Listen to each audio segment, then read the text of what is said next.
হয়েছিল এবং গুম করা সকল পদক্ষেপ সম্পন্ন করছিল। সেই অফিসার এখনো পর্যন্ত তার কোনো বিচার, তার পরবর্তী পুনর্বাসনের কোনো ব্যবস্থা কেউ পায়নি, ফেরারি। আচ্ছা, তারপর আপনারা জানেন মেজর জাহিদ নামে একজন অফিসার ছিল। এই মেজর জাহিদ নামে এই অফিসারটাকে তৎকালীন ফ্যাসিস্ট আমলে একটি জঙ্গি নাটকের পর্ব সুন্দর করে সম্পন্ন করার জন্য সম্পূর্ণ নিষ্পাপ, ভদ্র, অত্যন্ত স্বাভাবিক একজন অফিসার, তাকে হত্যা করা হয় এবং সেই অফিসারের হত্যার বিচার এখনো পর্যন্ত হয়নি। এবং আমাদের মাননীয় প্রতিরক্ষা উপদেষ্টা, আমি তাকে ধন্যবাদ জানাই যে আপনারা নিশ্চয়ই ইতিমধ্যে জানেন তাকে মরণোত্তর ব্রিগেডিয়ার জেনারেল পদবি দেওয়া হয়েছে। ঠিক আছে, সে মরণোত্তর ব্রিগেডিয়ার জেনারেল পদবি পাইল, প্রতিরক্ষা উপদেষ্টা তার কাজটা সে করলো, বাট তার হত্যার বিচার তো প্রতিরক্ষা উপদেষ্টা এটা ইস্যু করেন এখন।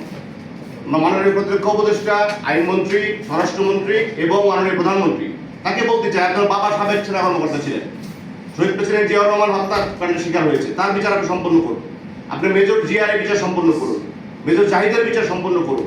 এবং যেটা নিয়ে আজকে বসছি, মেজর সিনহা হত্যাকাণ্ড, এটার কি আপিল বিভাগের পরবর্তী ধাপ কি বাংলাদেশের বাইরে থেকে হয়? আপিল বিভাগের পরবর্তী ধাপ কি অন্য কোনো দেশে? যদি বাংলাদেশেই হয় তাহলে আপিল বিভাগের পরবর্তী ধাপ কেন সম্পন্ন হচ্ছে না? কোথায় আটকে আছে এটা? কে বাধা দিচ্ছে? কোন অদৃশ্য শক্তি কাজ করতেছে?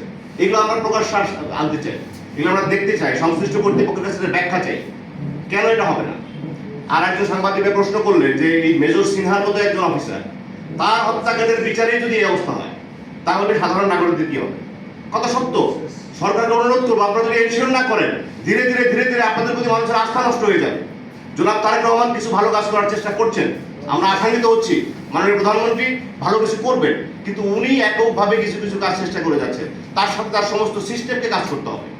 আমরা বিচার ব্যবস্থার প্রতি আস্থা রাখি, আমাদের আপু বলছেন বিচার ব্যবস্থার প্রতি আস্থা আছে, কিন্তু বিচার ব্যবস্থাটাকে সঠিকভাবে কাজ করার মতো স্বাধীন সুযোগ দিতে হবে, সেই সুযোগটা এনশিওর করে দিতে হবে সরকারকে।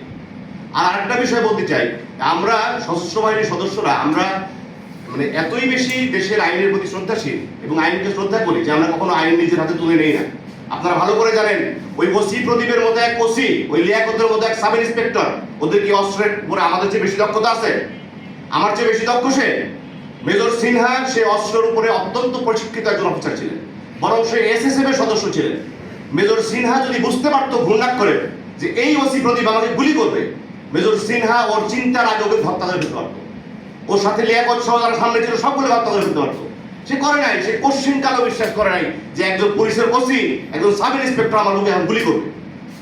সো আমরা যদি চাই আমরা এরকম ধরনের ভায়োলেন্ট অ্যাক্টিভিটির সাথে জড়িত হয়ে যেতে পারি, আমরা আইন হাতে তুলে নিতে পারি, কিন্তু আমরা সেটা করি না। আমরা এই বিষয়ে অনেক প্রশিক্ষিত, আমরা অস্ত্র নিয়েই খেলা করি।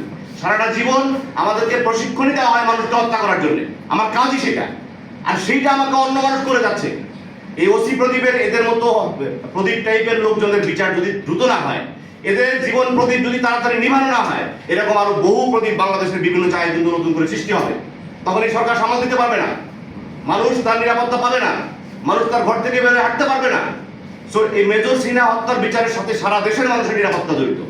শুধু মেজর সিনহা হত্যাকাণ্ডের জন্য আমরা বসছি এবং সেটা নিয়ে কথা বলছি, এটার সাথে কিন্তু এটা করলে সারা দেশের মানুষের উপকার হবে, বিচার ব্যবস্থার প্রতি মানুষের আস্থা আসবে। যে আর কারণ প্রশ্ন